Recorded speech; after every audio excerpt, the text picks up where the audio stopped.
Hello दोस्तों, कैसे हो आप लोग। आज हम इक्विवेलेंट कंसेप्ट यानी कि इक्विवेलेंट वेट और इक्विवेलेंट्स यानी कि ग्राम इक्विवेलेंट के बारे में अच्छे से देखने वाले हैं। ध्यान से वीडियो देखना और कंप्लीट देखना, क्योंकि मैं आप लोगों को इसके एग्जांपल्स, ये कितने टाइप का होता है, ये कैसे फाइंड करता है, मैं आपको सिखाऊंगा। तो स्टार्ट करते हैं। सबसे पहले इसका फॉर्मूला क्या रहेगा जिससे हम न्यूमेरिकल्स को सॉल्व कर सकें। Equivalent weight is equal to EW, इसको इससे डिनोट कर सकते हैं। ठीक है, ऊपर क्या रहेगा आपके पास, molecular weight divided by n factor. अब ये n फैक्टर क्या चीज़ है, इसको हम आगे देखेंगे। अगर आपको इक्विवेलेंट्स फाइंड करने हो, सिर्फ इक्विवेलेंट, ग्राम इक्विवेलेंट भी बोल सकते हैं, मिली इक्विवेलेंट भी बोल सकते हैं, अलग अलग डिपेंड करेगा कंडीशंस पे, आपको क्वेश्चन में क्या गिवन है। तो इक्विवेलेंट फाइंड करना है तो मोल इंटू n फैक्टर कर दो, काम बन जाएगा आपका। ये क्या चीज़ है, मोल। अब मोल क्या है आपको पता है, given mass upon molar mass. Clear है, given mass upon molar mass. अब हम बात करते हैं कि ये n फैक्टर कितने टाइप का होता है, किस किस के लिए होता है। तो एसिड, बेस और आपका सॉल्ट, इन तीनों टर्म्स के लिए, इन तीनों स्पीसीज के लिए, इन तीनों कंपाउंड के लिए आपका जो n फैक्टर है वो अलग अलग टाइप से काम करेगा। सबसे पहले हम बात करते हैं तो एसिड के लिए बेसिसिटी चेक की जाती है, बेस के लिए एसिडिटी चेक की जाती है, और सॉल्ट के लिए क्या होता है मैं अभी आपको अच्छे से समझाता हूँ। तो एसिड के लिए जो बेसिसिटी होती है वो क्या टर्म है, मैं ध्यान से समझाता हूँ।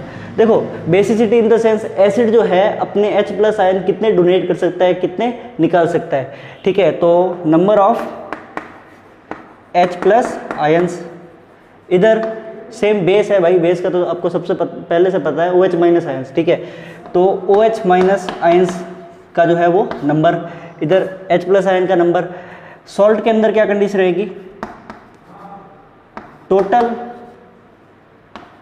टोटल नंबर ऑफ केटायन या कि positive charge, total number of positive charge. Salt में देखो आपको पता है जैसे NaCl, Na+ और Cl- दोनों में ब्रेक हुआ, या तो आप पॉजिटिव लो या नेगेटिव लो। ठीक है, तो टोटल नंबर ऑफ पॉजिटिव यानी कि वो केटायन का रहेगा, और total number of negative charge, ठीक है, total number of negative charge वो आपके रहेगा एनायन का। तो नंबर यूज करना है, नंबर को पता है, नंबर का कोई साइन नहीं रहता, ना प्लस ना माइनस। तो Na+ के अंदर एक आएगा n फैक्टर, और Cl- के अंदर भी एक ही n फैक्टर आएगा। ठीक है, ऐसे आपको यूज करना है, दोनों का टोटल नहीं कर देना, या तो प्लस का यूज करो या फिर माइनस का यूज करो। अब हम सबसे पहले बात कर लेते हैं कुछ एग्जाम्पल्स की, जो कि मैं स्टार्ट करूंगा एसिड के। ठीक है, तो एसिड के कुछ एग्जाम्पल है हमारे पास, ध्यान से चेक करिएगा। पहला एग्जाम्पल रहेगा हमारे पास HCl का ही ले लेते हैं। सबसे पहला एसिड HCl है, H+ और Cl- में ब्रेक हुआ। ठीक है, तो इसका अगर आप फाइंड करोगे n फैक्टर फाइंड करोगे तो क्या होगा, कितने H+ आयन है, वही n फैक्टर 1 है। अगर आप इसका फाइंड करना चाहो इक्विवेलेंट वेट, ठीक है, इक्विवेलेंट वेट क्या होगा, ऊपर आता है क्या, मॉलिक्यूलर वेट। तो इसको अभी मैं मॉलिक्यूलर वेट लिख देता हूँ, आप सॉल्व कर देना घर पे। मॉलिक्यूलर वेट है, ठीक है, डिवाइड में n फैक्टर तो 1 है, ये आ गया इसका इक्विवेलेंट वेट। क्लियर है। अगला है आपके पास H2SO4। H2SO4 कैसे ब्रेक होता है बेटा, आपको पता होगा। H2SO4 2H+ plus SO4 2- ion.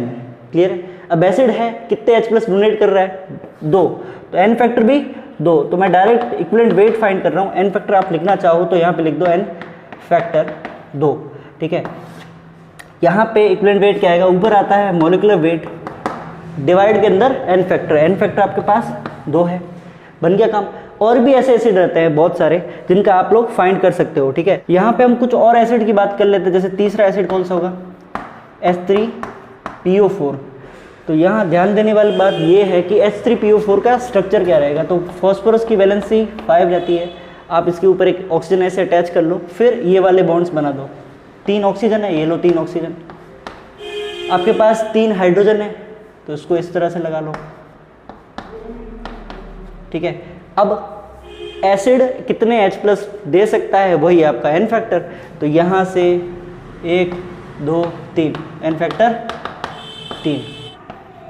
Fourth example H3PO3 का लेते हैं, H3PO3। स्ट्रक्चर से आपका आंसर निकल जाएगा। स्ट्रक्चर देखो, P डबल बॉन्ड ऑक्सीजन ऊपर आप ऐड कर दो, फिर बाकी वाले ऑक्सीजन और हाइड्रोजन को लिख दो। ऑक्सीजन कितने रहेंगे, एक तो कंप्लीट हो गया, दूसरा ये, तीसरा ये। देखो इस पे एक हाइड्रोजन ऐड कर सकते हो, इस पे एक हाइड्रोजन ऐड कर सकते हो, चौथा हाइड्रोजन इधर रहेगा। ठीक है, अब बात करते हैं कि एसिड का कंडीशन क्या है। H प्लस कितने निकाले, एक यहाँ से निकालेगा, एक यहाँ से निकालेगा, तो एन फैक्टर कितना हो जाएगा आपके पास 2। यहाँ से H इसलिए नहीं निकलेगा क्योंकि फॉस्फोरस के पास इतनी इलेक्ट्रोनेगेटिविटी इसकी होती नहीं है कि इस बॉन्ड के इलेक्ट्रॉन खुद ले जाए। क्लियर हो रहा है, तो यहाँ से ये इंपॉर्टेंट पॉइंट रहेगा। अगला लास्ट बताता हूँ 5s3PO2 का, यही सेम स्ट्रक्चर बनाओ जल्दी से इसका। डबल बॉन्ड O, यहाँ से एक ऑक्सीजन कंप्लीट है, एक ही ऑक्सीजन बचा है, तो यहाँ से 2 हाइड्रोजन और एक OH। इसको ब्रेक करोगे तो आपके पास H आयन कितने आएंगे, H प्लस आयन एक ही आएगा, तो एन फैक्टर कितना हो जाएगा 1। तो ध्यान से देख रहे हो ना आप, फॉस्फोरस के ये जो भी ऑक्सी एसिड्स है इनके स्ट्रक्चर मैंने बनाए हैं एक एक करके, और उनके अंदर जो इनकी बेसिसिटी रहेगी, H प्लस आयन कितने डोनेट कर सकते हैं वो भी मैंने आपको एक एक करके बताया। तो ये बहुत ज़्यादा इंपॉर्टेंट पॉइंट है। ठीक है, सो चलिए गाइस, अब हम बात कर लेते हैं कुछ एग्जांपल्स की। तो पहले मैं बेस के एग्जांपल्स की बात कर लेता हूँ। बेस जितने भी है लिख देता हूँ जिनके एग्जांपल हमको बताने हैं। तो CaOH whole twice, MgOH whole twice, AlOH whole thrice, इन चारों की बात कर लेते हैं। ठीक है, तो हमको निकालना क्या क्या एन फैक्टर। सबसे पहले एन फैक्टर देखो ये किस में डिवाइड होगा, Na प्लस OH माइनस। ठीक है, ये बेस है सारे के सारे, तो एक OH मिल रहा है आपको, दिख रहा है।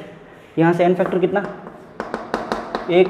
अगर आप निकालना चाहो इसका इक्विवेलेंट वेट, तो इक्विवेलेंट वेट क्या होगा, ऊपर आएगा molecular weight divided by n factor 1। इसके देखो कितने 2 OH आयन निकलेंगे, 2 OH आयन निकलेंगे। आप निकाल के इसको सॉल्व करना है, यहाँ से आपको 2 OH माइनस आयन मिलेंगे। इसका मतलब इसका एन फैक्टर कितना 2। ठीक है, यहाँ से भी आपको सेम वही 2 देख पा रहे हो ना, Mg2 प्लस और 2 OH माइनस में ये ब्रेक होगा, तो यहाँ से आपका एन फैक्टर भी 2 आएगा। इसको ब्रेक करोगे Al3 प्लस 3OH माइनस, तो इसका एन फैक्टर कितना आएगा 3 आ जाएगा। दिख रहा है, क्योंकि 3 OH माइनस आयन है। बात करते हैं सॉल्ट की। तो सॉल्ट के अंदर मैंने आपको बोला था या तो पॉजिटिव आयन का नंबर लो या फिर नेगेटिव आयन का नंबर ले लो। सबसे पहला सॉल्ट देखो मैं ये लेता हूँ NaCl, जो कि मैंने एग्जाम्पल में बताया था। ये Na प्लस और Cl माइनस में डिवाइड हो रहा है, तो इसका एन फैक्टर कितना होगा, देखो या तो प्लस का कंसिडर करो या माइनस का, तो एक आएगा। Na2CO3 ले लो, Na2CO3 डिवाइड करो 2Na plus plus CO3 2 minus ion. ठीक है, तो यहाँ से 2Na प्लस है, 2 केटायन है, तो यहाँ से क्या हो जाएगा एन फैक्टर आपका 2 निकलेगा।